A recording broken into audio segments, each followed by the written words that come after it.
Pathfinder 2e is more complex than D&D 5th edition, but there are 20 ways in which it actually is simpler, and I'll go over those in this video. Many people recommend D&D over Pathfinder to people new to the hobby of tabletop role-playing games, arguing that that's the simpler game. However, I would challenge that. I would say that Pathfinder actually has the better and easier introductory product, the beginner box, and actually 5e is pretty complicated when compared to older editions of D&D and to genuine rules-light systems. There's a danger for people who know only D&D 5th edition to think it's a simple game, either because, well, they think so because it's what they're familiar with as opposed to learning a new system, or their table actually ignores a good number of the rules, or their DM is doing some changing of those rules for them. I am Ronald, the rules lawyer. I am a lawyer who also has been a veteran GM of D&D, Pathfinder 1st and 2nd edition, and Starfinder. I also taught an after-school middle school TTRPG class for 8 years, and Pathfinder 2e is my preferred system, and I don't hide that fact, but I do think that given that most people by default play the market leader, it's good to hear what other systems do. And as D&D goes through a revision process, and as many people are checking out other systems because of Wizards of the Coast's recent behavior, it's important to show and see how some other systems that are not D&D do some things maybe better. Now 20 ways Pathfinder is simpler than D&D. Number 1, critical hits. In D&D 5th edition, if you roll a 20, while attacking somebody, that's a critical hit. And you double the number of damage dice and add them together. While I like rolling my math rocks just as much as the next person, this is admittedly a more complex thing. You spend more time, you roll more dice, that's more things to add, it takes up time at the table. But Pathfinder 2e makes it just very simple. If you critically hit an enemy, you just multiply by 2 the amount of damage you do. It also makes those critical hits hit harder. So total the number and multiply it by 2. That's simple. Number 2 is fall damage. In D&D 5th edition, it uses the same formula that goes back to the oldest versions of D&D. You take 1d6 hit points of damage for every 10 feet you fall, and the maximum that you can take is 20d6. This came from a time when you had 1 to 6 hit points at level 1 and you died when you got to 0, and it's been unchanged. In Pathfinder, it's simpler. You just take the number of feet. Well, if you have Imperial units, it's simpler. You take the number of feet and you divide that by 2. And as always, you round down on fractions in this game. That's a faster thing to do, and simpler. And the maximum is 750 damage, quite fatal, and probably more realistic. Next is number 3, number of attacks. Some of you are like, wait, what? Pathfinder gives you 3 actions and you make more attacks. Well, let's get into it. 5e is more prone for lots of attack rolls bogging down play. In D&D 5th edition, you can get a lot of attacks in this game. At 5th level, you can get the extra attack class feature if you're a martial character. Fighters get more at higher levels. Fighters at 2nd level can do action surge and get a second action. So at 5th level can do 4 attacks. And then you have feats that give you another attack with your bonus action, like Great Weapon Master or Crossbow Expert. And that's what martials can do. There are spells that bring lots of attack rolls to the table. Conjure Animals can bring 8 beasts onto the battlefield. They have their own initiative count and they each have their own attack roll. And Animate Objects is another offender, animating up to 10 non-magical objects. In Pathfinder, there's been an effort to keep that in check. The main thing is that there are diminishing returns when you attack more than one time due to the multiple attack penalty. The second attack you make during your turn has a -5 penalty. The third has a -10. So how do fighters do more damage as they level up? Well, their attack bonus gets higher. And you always crit an enemy when you are 10 higher than their armor class. Also, you get striking runes. These add weapon damage dice to your weapon strikes. There's a level 4 item that gives you 2 damage dice, and a level 19 version gives you 4 weapon damage dice. Also, Conjured Animals and Animal Companions have the minion trait, which means they can take only 2 actions per turn, and you have to spend 1 of your own actions per turn to give it those actions. These design choices mean that every player's turn, even though they have 3 actions, tends to go by pretty quickly, briskly. Let's compare the Merilith demon, the many-armed demon from D&D to Pathfinder. In D&D, they get to make 7 attacks.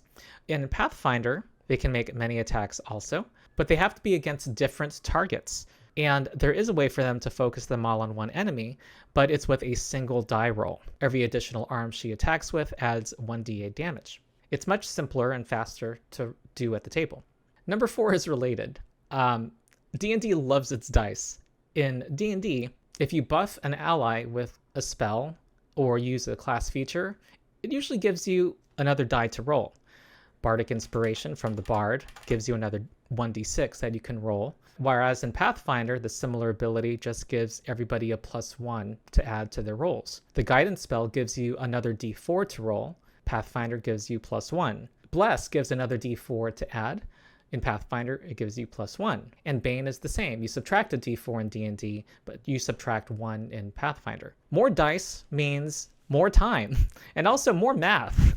Divine Smite gives you 2d8 to add to your damage, and that can go up to 5d8. The Twilight Domain Cleric has an ability that gives every ally, when they end their turn within your aura, 1d6 plus your cleric level in temporary hit points that every character rolls at the end of their turn. Surely they appreciate those hit points, but it does bog down play. If we look at similar abilities in Pathfinder, it's just a flat bonus. That's just faster to adjudicate than having more dice and doing more addition. Number 5 is related to all of that. In D&D, all of these effects stack together without limit. All of those effects, Bardic Inspiration, Guidance, Bless, and Bane, if they can apply to a given check, will add up. Whereas in Pathfinder, all of these effects are called status bonuses, or in the case of Bane, a status penalty. You cannot stack 2 status bonuses together. You only count the greatest one. This removes the incentive to stack up a whole bunch of things together, which was actually a real problem in previous editions of D&D that 5e addressed partially. So let's take an example of a fighter benefiting from a bard's buff and a cleric's bless spell attacking a prone creature. In D&D 5e, that attack would have advantage because the target is prone, and he'd also be adding his flat bonus of 5. Also, he would add a d6 for Bardic Inspiration, a d4 for the Bless spell, and it doesn't stop there. There are other abilities in this game that can add to that. A Battlemaster has a maneuver that can add their superiority die to their attack roll. The Lucky Feat lets you add another d20 to your die roll, and Elven Accuracy also lets you re-roll one of the dice you've rolled. Now, this is admittedly an extreme example, but it shows the lack of limitations. In Pathfinder, first of all, there are effects in Pathfinder that let you roll 2 dice and keep the better result, but they're relatively rare, and they never stack with each other. They have the fortune trait. If 2 effects give you the fortune trait, you only use one of them. But back to our example, our fighter would roll a single d20, add his usual attack bonus, and add +1 status bonus because Inspire Courage from the Bard and Bless from the Cleric do not stack with each other. So instead of adding a 7, he would add an 8. And he'd be comparing his result to an armor class that is lowered by 2 because the creature is prone and is therefore off guard and has a penalty to its armor class. This is a much simpler way to adjudicate this roll. Next, we have opposed rolls that exist in D&D 5th edition, but not in Pathfinder. In D&D, if you want to grapple somebody, you need to make an athletics check, and it's contested by the target's own check, either athletics or acrobatics, that they roll as well. This, like many of the other examples before, mean more dice rolling and more adding at the table. And if the target wants to get out of it, this set of rolls repeats itself. Similarly, if you want to stealth in combat, or before combat, you have to make a stealth check. And you need to remember that total for when an enemy tries to find you and makes their own perception check, and that is compared to your stealth roll. You have to remember what your stealth roll was. In Pathfinder, basically you just make one roll, your roll, and compare it to a target number of the opponent. So when you grapple, you just do an athletics check as before, but compare it to one of their defense scores, their fortitude DC. Same thing if you try to trip them or disarm them or shove them. If you try to hide, you make a stealth check and just compare it to the perception DC, or passive perception from D&D, of every other creature. And if they want to seek you out, they can, and they compare that to your passive stealth or stealth DC. No need to remember what your result was. That's simpler. Number 7, being vigilant and how that is simulated. I'm talking specifically about a party that is searching an area or trying to find out whether someone's lying. In D&D, we have the mechanic called passive perception. If the DM wants to determine if the party finds a secret door that they walk past, they compare the door's stat to the passive perception of the party members, specifically the most perceptive party member. But what often happens is that players suspect something and they can make a roll, a perception roll. And it happens openly in front of everybody. And if they roll very low, like they roll a 2, what often happens is that the other players say, I'm going to search too. Similarly, when talking to an NPC, the party might not believe everything they say and will want to do insight checks in the middle of conversation. This can interrupt the flow of the game, and those die results are prone to metagaming. In Pathfinder 2e, we have what are called secret checks, and you can do the search activity. So seek is a secret action. As the party is exploring, let's say, a dungeon that might have traps and secret doors, the game master does a secret roll behind the GM screen if there's something to look for. Of course, they should also be rolling when there's not something to look for in order to keep players uncertain that there is something to look for.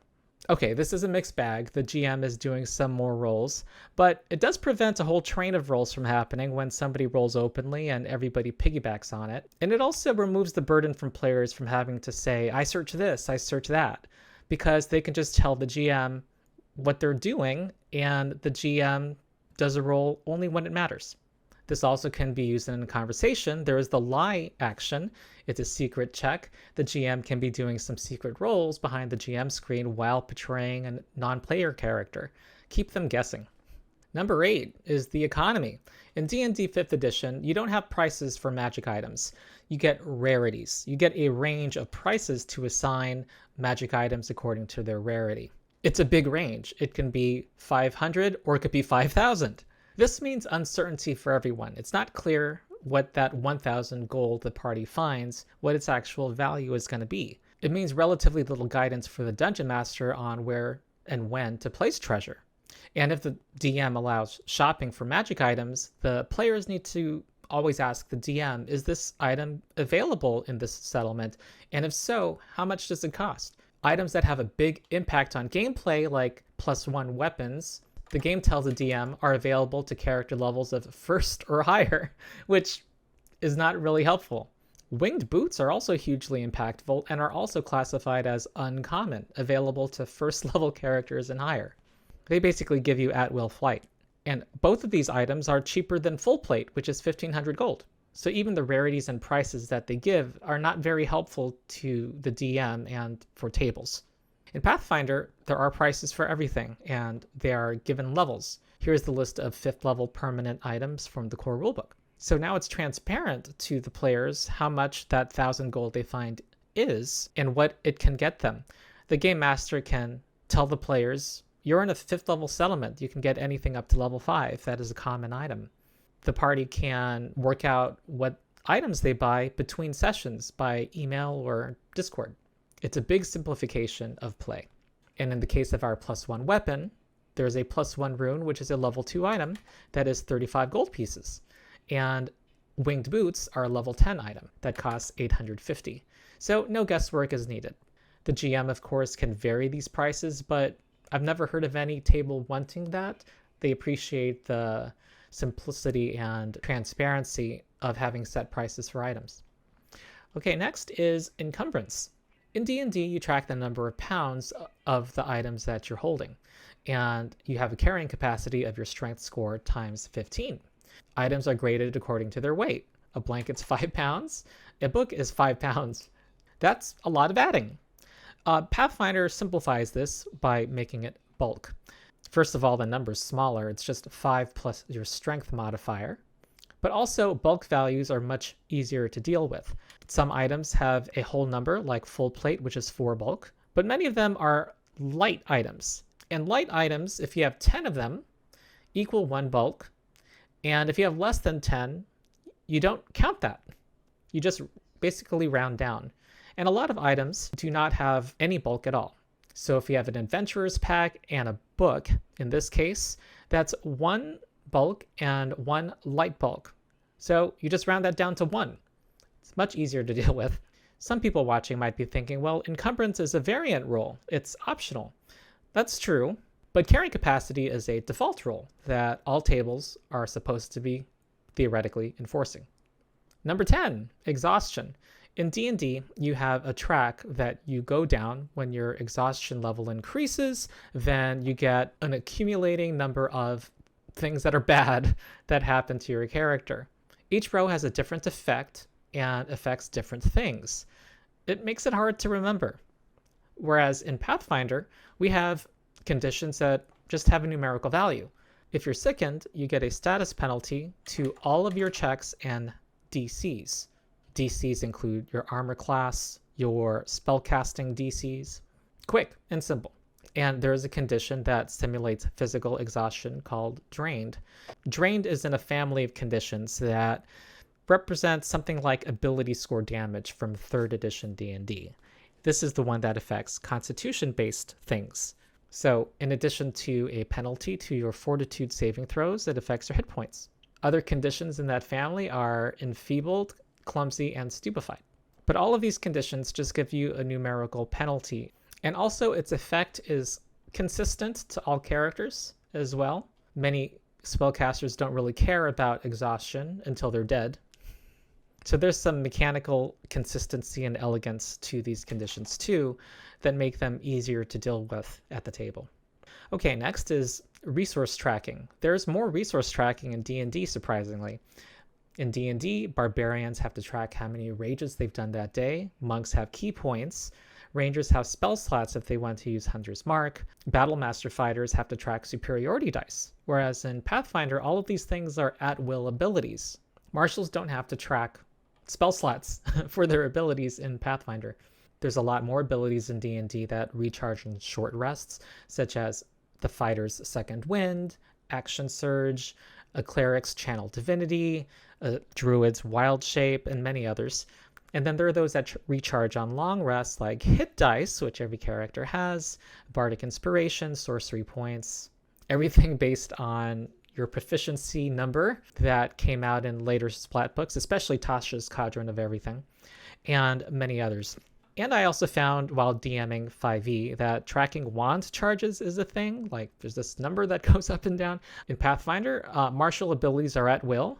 There's a mechanic called focus points where a character has 1, 2, or 3 points to fuel focus spells that they know. And those focus spells can be a whole wide variety of things like wild shape, a champion or paladin's lay on hands. It's all a single number that you're tracking. And it goes down, it goes up. No multiple things to track. And magic items generally have 1 charge per day, almost all of them. And some people with good memory won't even write down that they've used something. They just remember whether they've used it today. Although they should track it, but it's simpler. Next is encounter building is more complex in D&D 5e. In D&D, you're supposed to take into account the levels of the party and refer to this chart and get a goal XP for the encounter according to the difficulty encounter you're going for. Then you refer to the monster's challenge ratings and add up their XP. And you multiply that total depending on whether there are more monsters. Because they have better action economy, you want to multiply it by 1.5 if there are 2 creatures, a higher number if there are more. This often means you need to backtrack because you've overshot your target and you need to add up another set of monsters, which will have a different number of monsters, and you're going through this whole process again. You also have to take into account the party size. If the party has fewer than 4 characters or more than 5 characters, you're supposed to move up or down on this chart depending on the party size. That adds a level of complexity as well. And on top of that, 5e tells the DM to have 6 to 8 medium or hard encounters in a day. And on top of that, has a daily adventuring day XP goal per character. And on top of that, these numbers are a little less than what the previous charts should add up to. This is a lot to juggle. And if a DM is watching this and saying, well, we don't use these rules, well, you're making my case. The other problem is that these rules are not very accurate, but that's a different problem.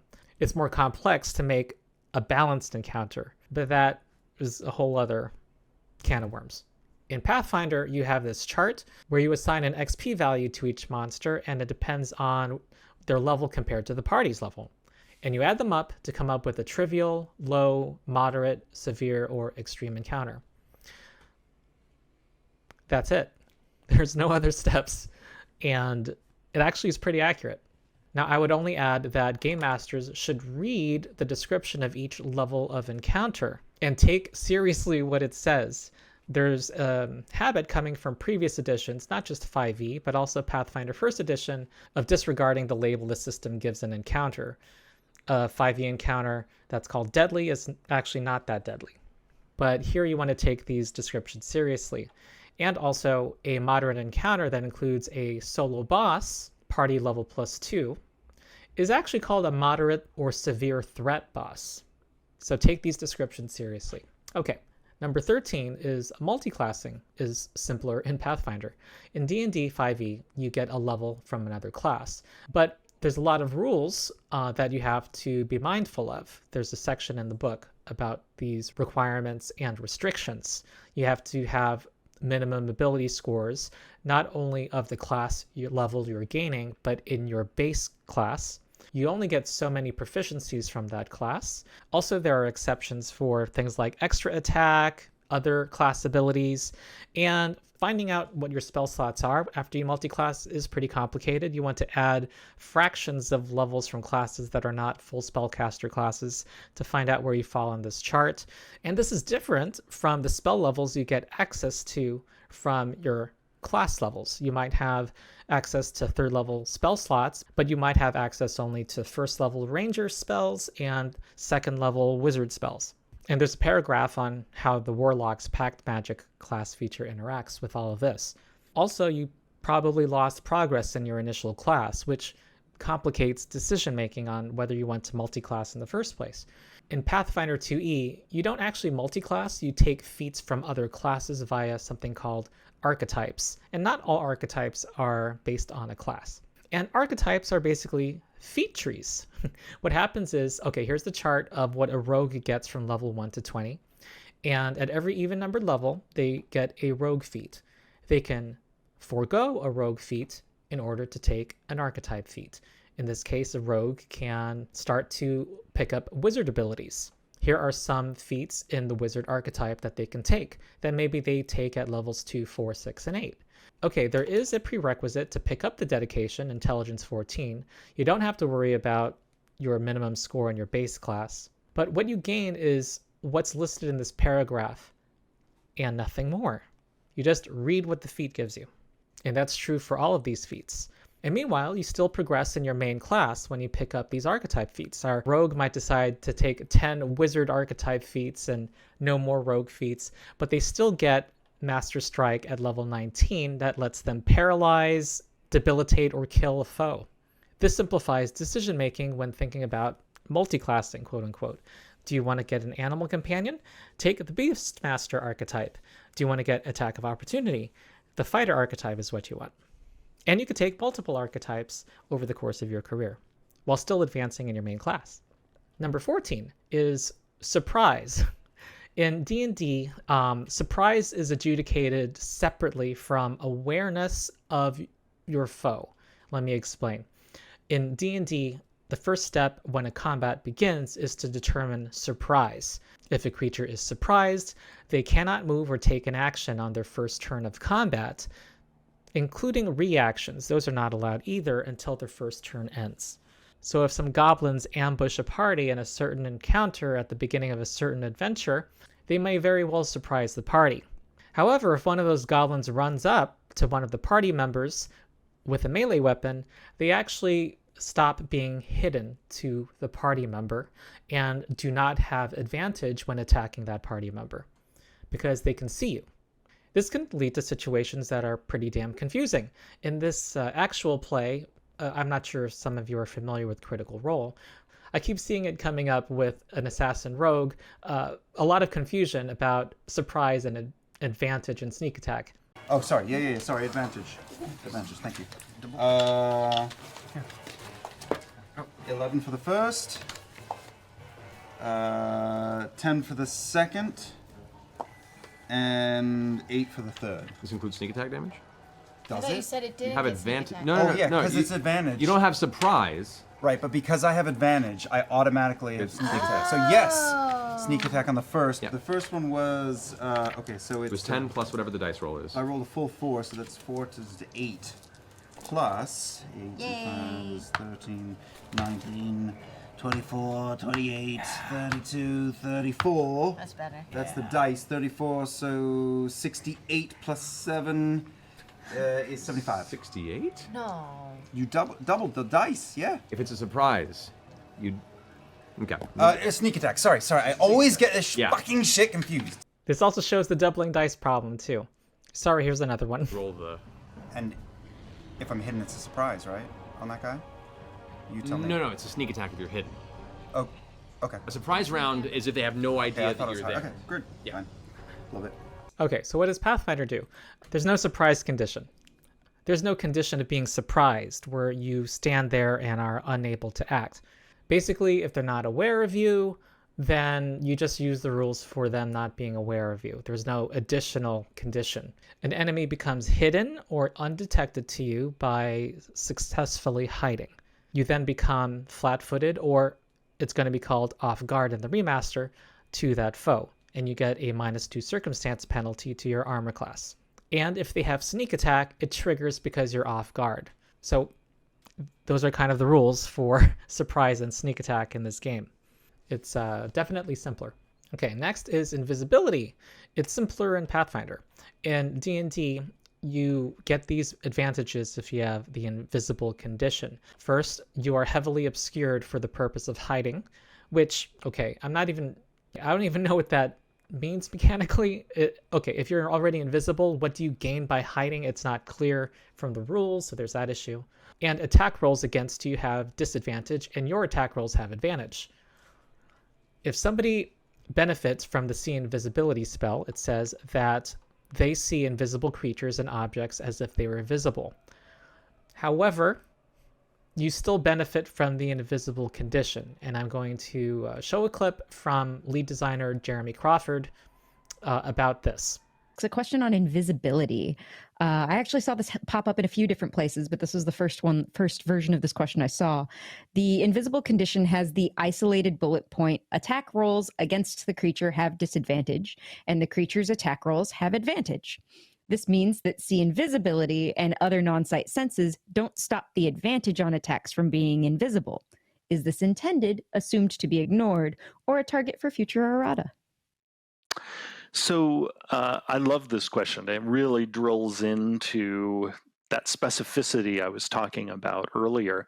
So before I answer the question, I will also point out there are abilities in the game that explicitly say the target of them, like the Fairy Fire spell does this, gains no advantage from the invisibility condition, meaning the whole thing is shut off for them, which would include this second bullet.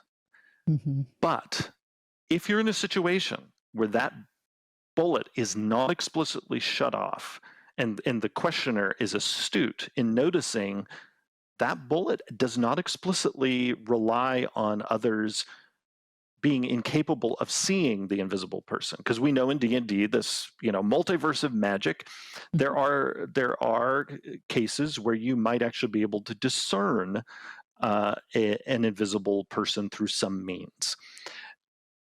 If the means that you're using does not explicitly shut off the advantages of the invisible condition, you can be in the odd situation of you can see them, yet that second bullet still applies. If you're wondering how to rationalize that narratively, and by the way, this is intentional. And that's why we have things in the game that explicitly shut the whole condition off, but other places we don't. Imagine an invisible person, say, under the effects of the invisibility spell. Mm-hmm. Even if by some means you can discern them, imagine that there still is some strange magical shimmer over them that is affecting your ability to target them effectively. If you've ever seen the old Arnold Schwarzenegger movie Predator, there were portions in that film where people actually caught a glimpse of the predator, so you could actually see them, but the predator still was cloaked and had this odd shimmer. They were sort of semi-transparent. Okay, first, this see invisibility spell says you see invisible creatures as if they were visible. So I think that, anyway, this has been a lot of a source of outrage and confusion on the internet. This is the quote. So basically, we are left to fill in the gaps. Apparently, when you're invisible and someone has seen invisibility, they can locate you, but they have trouble targeting you still. And whether they can locate you, we are having to fill that gap in because it's not described in the condition. What does Pathfinder do? Pathfinder has a spectrum of awareness. There is the undetected condition, and there is the hidden condition. When you're undetected, they do not detect what square you're in. When you're hidden, they can detect what square you're in, but they still do not see you for some reason. And this says that when you're invisible, you become hidden, and if they can detect you, they can detect you. And the see invisibility spell, what it does is if a creature is invisible, they become concealed to you, which means you have a 20% fail chance of targeting them. You roll a d20 and you have to get a 5 or higher if you ever want to target them with an effect. First, these rules are explicit, and if you read them, you're not going to be confused about the intent. Second, it still gives effect to being invisible, and it still gives effect to see invisibility. There's a compromise. So it's much simpler to figure out when you learn the rules and easier to adjudicate at the table. Next is traits. Pathfinder has traits attached to lots of rules elements and monsters that answer rules questions. So let's take in D&D, let's look at the zombie. It says nothing about whether this creature is affected by mental attacks or mental spells. You have to guess that reading their stat block from the monster manual. And many of us who are veterans of the system might think, oh, of course zombies are mindless, but this is not going to be obvious to a new player, especially since there are intelligent undead in the monster manual. This zombie has an intelligence score of 3 after all. Well, Pathfinder leaves no room for ambiguity. The zombie has the mindless trait. It's also immune to mental effects. So it's simpler to run at the table. You automatically know whether something will affect it. A lot of things have the mental trait, not just spells. Things like the skill action Feint, where you fake a move in combat to try to make yourself hidden to your next melee attack against it, has the mental trait. A spell, Hypnotic Pattern, does not have the mental trait because it creates a dazzling illusion of colors.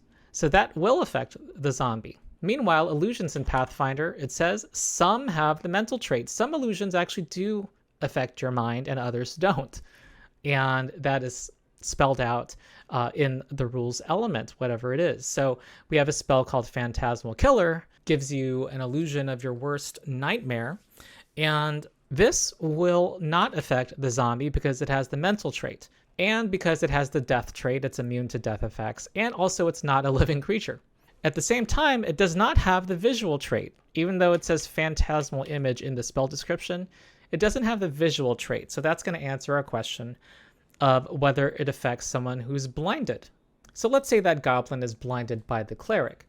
Your rogue can still feint against the goblin because it's affected by mental effects, but it doesn't have to see your feint. You can telegraph your fake blow some other way.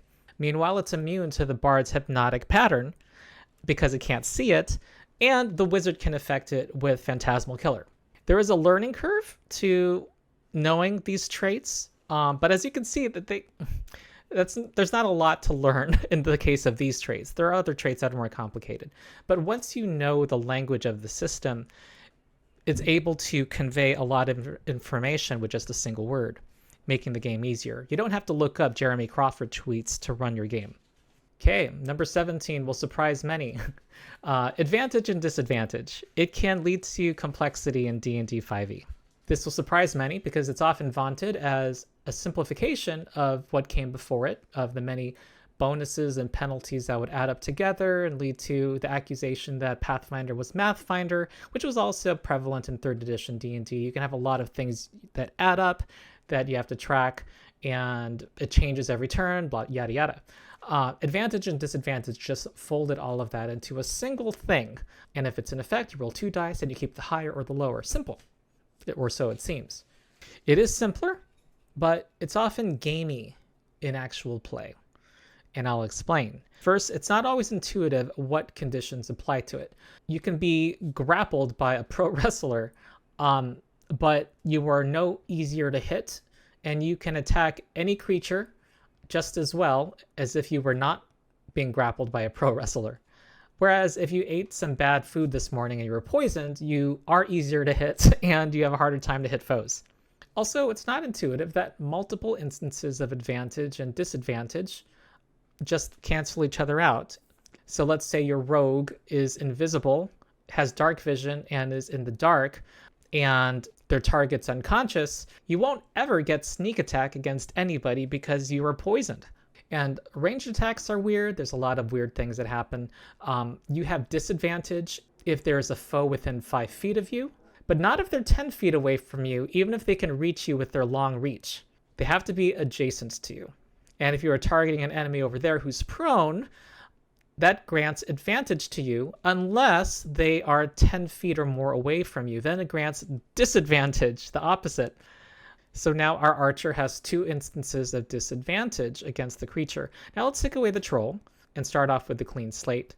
Let's say our target is freaking unconscious. That grants advantage to the attack. But because the attacker is 10 feet away, that cancels that out. Even if the guy is wielding a halberd and has reach and can attack the foe, they still have disadvantage, which cancels the advantage of the target being unconscious. Advantage, disadvantage operates like a light switch. It cannot take more than one input at a time. You can press that down button twice and it just registers as down. And if you have 2 things countering each other, no matter how many of either one you have, it goes on strike and gives up.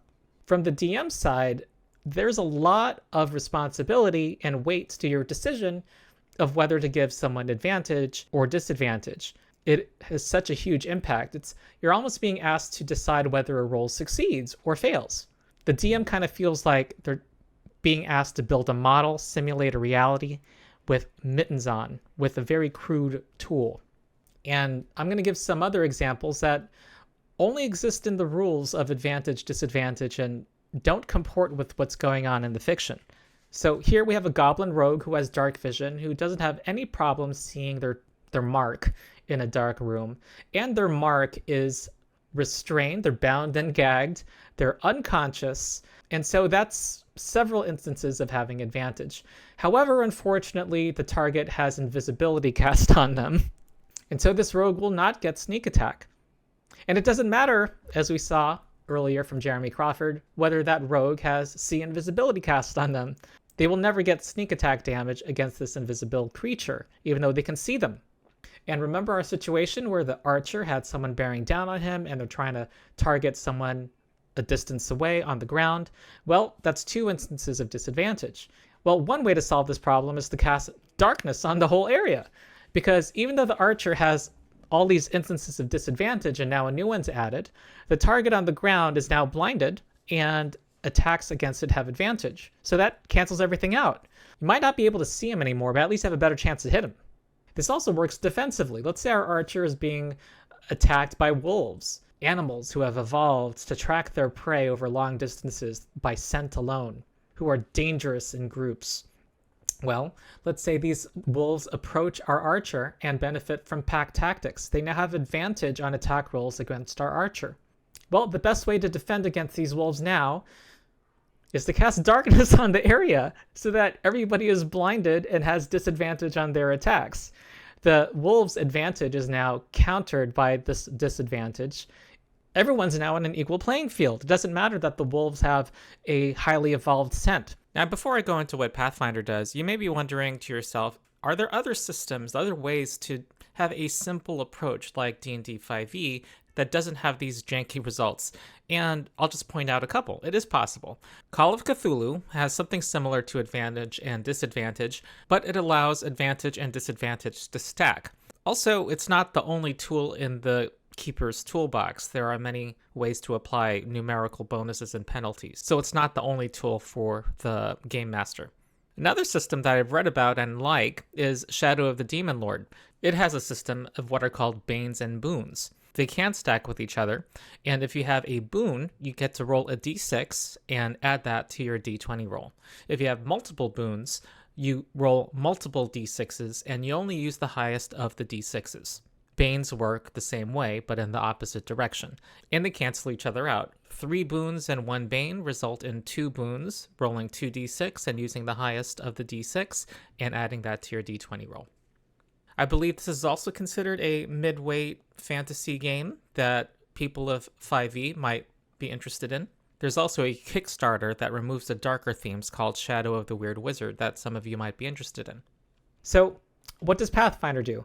Well, there's more rules and effects in Pathfinder, but they tend to be more intuitive and they don't step on each other's toes. They also give more tools for GMs to adjudicate a variety of situations. So our archer and the prone target. That target is now off guard to all attacks, ranged and melee attacks, period. Oh, and by the way, this tells you that sneak attack triggers. If this is a rogue archer, he'll get sneak attack damage right now. If someone were to cast darkness right now, he'd have a 50% chance of missing the target. Meanwhile, the armor class is still lowered by 2. Also, he would not be able to see the wolf who's coming up to him, and so he will be off guard to the wolf and have a -2 penalty to his armor class against it. But also, the wolf has trouble seeing him and will have a 50% mischance of attacking him.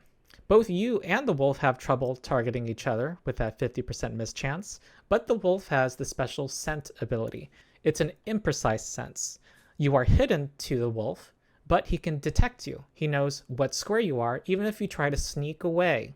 He can follow you. Oh, and by the way, pack attack just means extra damage if they have 2 allies adjacent to you. That's all it does. And that can be in effect still, even if they can't see you. So there are more rules here, but they are more intuitive and easier to work with. Next is the big one, action economy. It's simpler in Pathfinder. In D&D 5e, you get to move on your turn. You also get to interact with something on your turn. This guide also says communicate. Everyone in most systems treat that as free anyway. Then you have 1 action, and you have 1 bonus action, and 1 reaction that can trigger outside of your turn. Reactions can happen on your turn too. Your bonus action cannot be used unless you have a special ability that uses it. In Pathfinder, an action is an action is an action, and you get 3 actions, and 1 reaction that can trigger outside your turn, or during your turn. Relative to 5e, where movement was separate from your action, and your interact was separate from your action, so they were functionally 1 free instance of that per turn for you. In Pathfinder, they each cost an action also. Moving up to your speed is an action, interacting with an object is an action. Well, to new players, being able to do something for free sounds like a great deal. It's just something you don't have to worry about. However, things that are presented as free, sometimes it feels bad when you got to do it more than once. Let's look at an example. This guy wants to attack that goblin who's 40 feet away. Well, in Pathfinder, he would just stride 2 times and strike with his weapon. In D&D, he would move and then use the dash action to move his speed a 2nd time, and his turn's over. He can't make an attack because he already used his action to dash.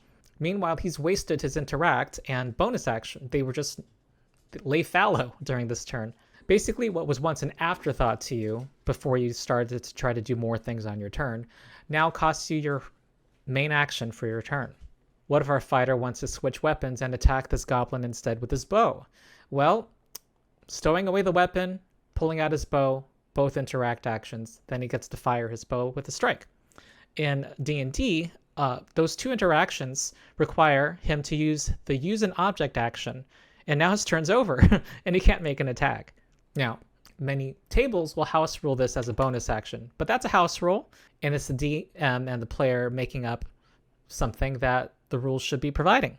There is precedent for that, after all, from 4th edition D&D, nor can you convert any of these other things that you're not using to help you out in this department. Your quote-unquote free movement, which you didn't want to use this turn, is useless to you this turn, and you have a wasted bonus action again. And not everyone has a bonus action in this game. Not every class or build is built equally. You might be tempted to think that all of these action types have a relative weight to each other, and that would seem to be suggested by the fact that you can move a second time with your action. You're basically trading your action for a second move, and you can also trade your action to interact a second time with the use an object action. However, bonus actions are in their own universe. You cannot use your bonus action, trade that in for anything, and you cannot use your action to do something that costs a bonus action. And it doesn't really help that the game calls bonus actions especially swift. Are they really swift? Let's look at examples. What if our bard wants to give bardic inspiration to somebody with their bonus action, and also cast an especially swift spell called Healing Word, which uses their bonus action? Impossible, because they both use the bard's bonus action. Cannot do that. And what if our cleric wants to cast Healing Word, an especially swift spell, and cast Spiritual Weapon, an especially swift spell with his actions? Can't do that because they both use his bonus action. Another unhappy consequence, too, of all these action types, which it's not unique to 5e, it's from the legacy of 3rd edition, where there were even more types of actions, is that the DM has to ask the player, are you done yet? Have you used all you still have a bonus action. Are you done? And also the fact that you can split up your movement. Are you done? Do you want to move anywhere else? Whereas in Pathfinder 2e, it's unambiguous. When they do 3 actions, I just call the next person. And I brought this up in one of my critiques of the D&D 6th edition playtest. I found out that the bonus actions were never playtested. In the last playtest packet, dated September 19, 2013, there are no bonus actions. Healing Word uses what's called a swift action. And the rules in that playtest say that you can use your action to cast a swift action spell. Why they decided to put in a rule that wasn't playtested in the end, I don't know. Maybe they didn't want people to spam Healing Word. 4e had its own solution for this. It limited the number of times you could cast it in the battle. But anyway, we're left with this inelegant mechanic of bonus actions that are neither actions and neither bonuses, and no one understands them. Why is that a bonus action? Not because of any justification in the lore. It's because the game told you so. And Mike Merles, who was the lead designer, is my understanding, of the D&D Next playtest process, several years later said, bonus actions are fairly hacky, and with 3+ years running the final game under my belt, it's now obvious how to live without them. So he basically said that they can be improved on and should be improved on.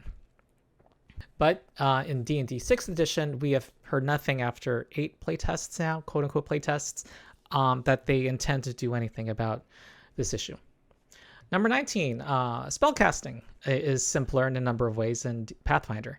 In D&D 5e, first of all, you have to deal with managing your different action types. Here's a screenshot from D&D Beyond, where it necessarily tells you which spells use your action and your bonus action. We also have this funky rule, which I despise.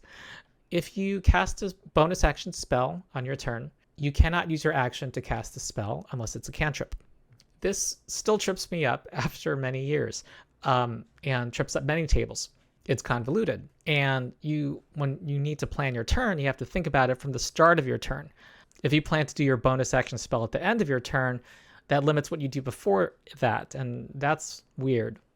Now, maybe the Sorcerer Quickened Spell Metamagic ability will help you here, but it doesn't. If you make that fireball a bonus action spell, this rule still applies. You cannot cast a second fireball. You can only cast a cantrip with it. The way to cast 2 fireballs is to take 2 levels in Fighter so that you can get a second action on your turn.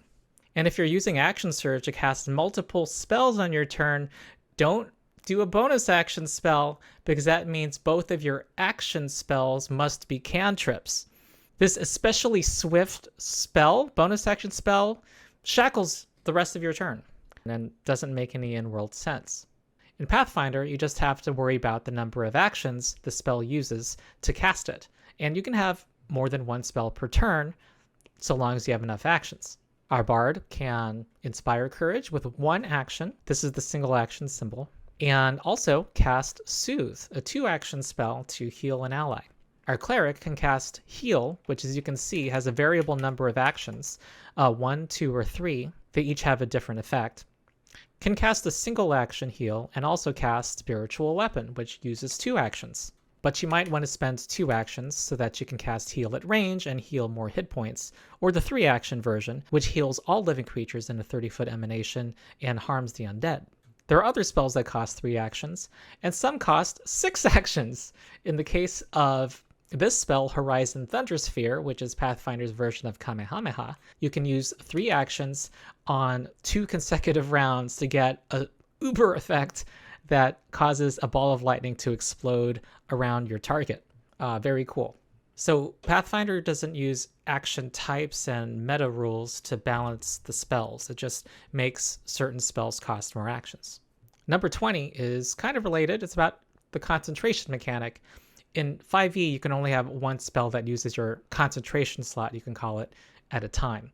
When you have 1 spell that uses your concentration, you cannot cast another spell that uses concentration. Also, you got to remember when you take damage to make a Constitution saving throw. This is easy to forget, and I usually don't remember this after many years of play. Also, it encourages the DM to call for a concentration roll according to environmental phenomena. So it's a thing that the DM and the player need to have in the back of their mind that might trigger to something. In Pathfinder, you don't have concentration. The closest thing we have are spells that need to be sustained. Things like Hideous Laughter. After you cast it using 2 actions, to sustain the spell, keep it going after the first round, you have to spend a single action to keep it going. Summon spells work this way. They cost 3 actions to do in the first place, and 1 action in subsequent rounds to keep it up. So making it an active thing you have to do every turn, it actually is easier to remember that way. If you're damaged, no problem. You don't have to make any saving throw. And you can have more than 1 in effect. Our wizard can summon an animal in round 1, and in the next round, sustain the animal and cast Hideous Laughter on somebody. And now he's got 2 spells to sustain. There's no limitation. It's not something to track at the back of your mind. It just is an action cost that he has to actively put actions into. Easier to remember, simpler, in my opinion. And it's not a Rules Lawyer video without going over. I'm going to say there's a number 21, which is online resources. It's not really a way that Pathfinder is simpler to play, but it is easier when you're able to look up things easily through online resources that have all the rules. With D&D, only the SRD is legally available, which is like every class in the player's handbook and 1 subclass. Whereas for Pathfinder, all of the rules are online, all of the player options, all of the classes, all the new spells, all of the rules on conditions, all of the traits, all of the magic items, all of the monster stat blocks, all of the game mastering tools are all free online. And on Archives of Nethys, everything is hyperlinked with each other. When you encounter a trait in a spell description, you can click... Megan's back, by the way.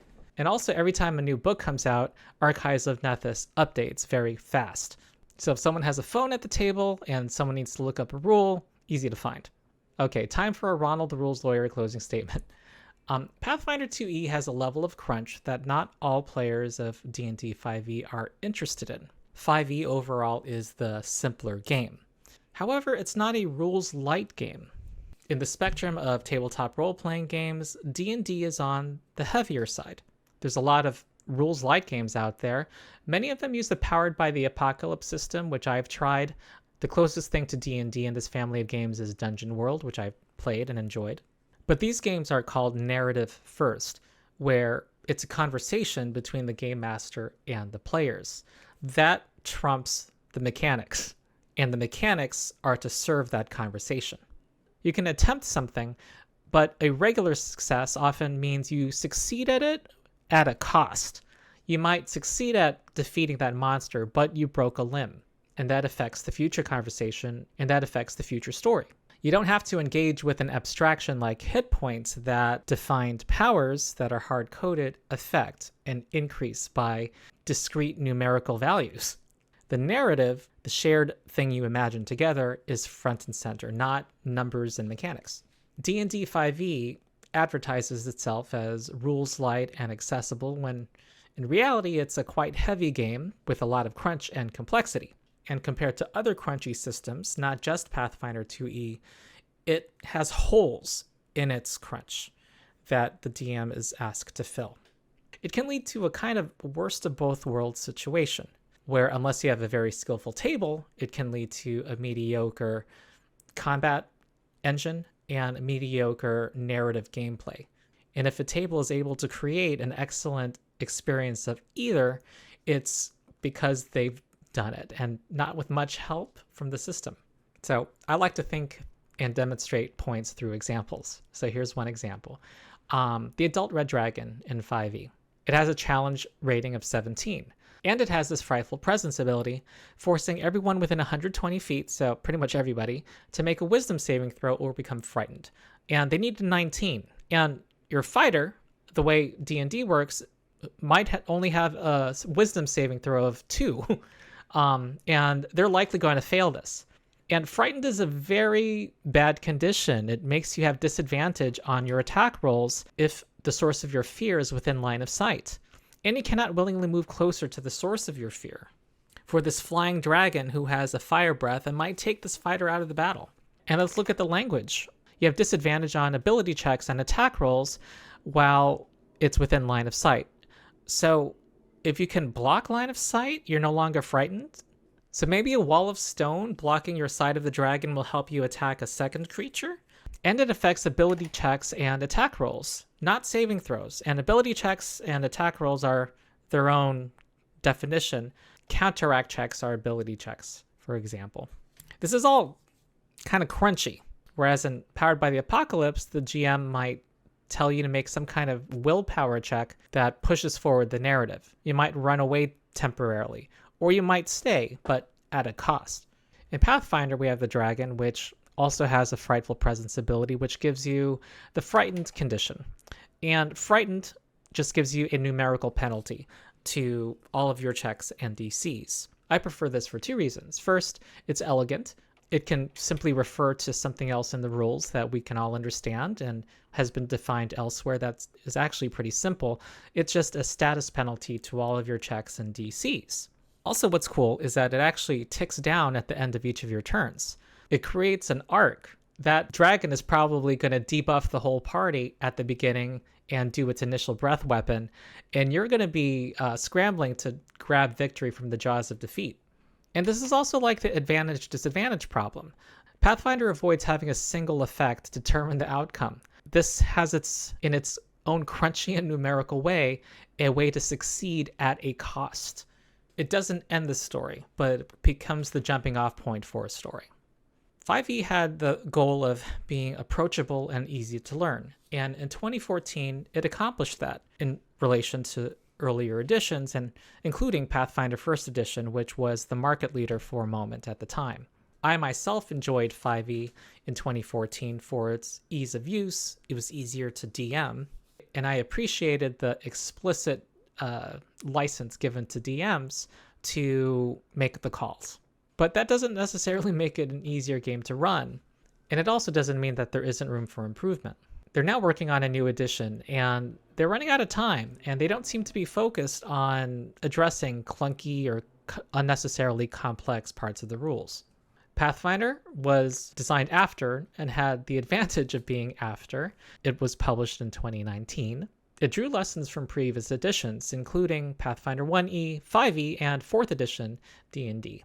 It's more complex than 5e, but it streamlines where it can, and it offers more depth given the level of complexity it has. It has a greater depth to complexity ratio, in my opinion, and it's easier to run relative to the amount of complexity and depth it offers.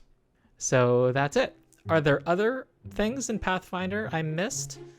Do you disagree with me? I'm sure there will be those too. Leave a comment below. Also, you may want to join my Discord. We're now over 4,000 people. I hang out there a lot, and people talk Pathfinder and other games, and also people play Pathfinder there. We have a drop-in organized play system called Endless Tale Tavern. Also, support my Patreon. It allows me to continue my channel, and you get early access to many of my videos and exclusive access to the campaign where I'm running Pathfinder 2e with D&D YouTubers. So that's it. If you liked the video, like and subscribe. I've been Ronald the Rules Lawyer, and I'll see you next time.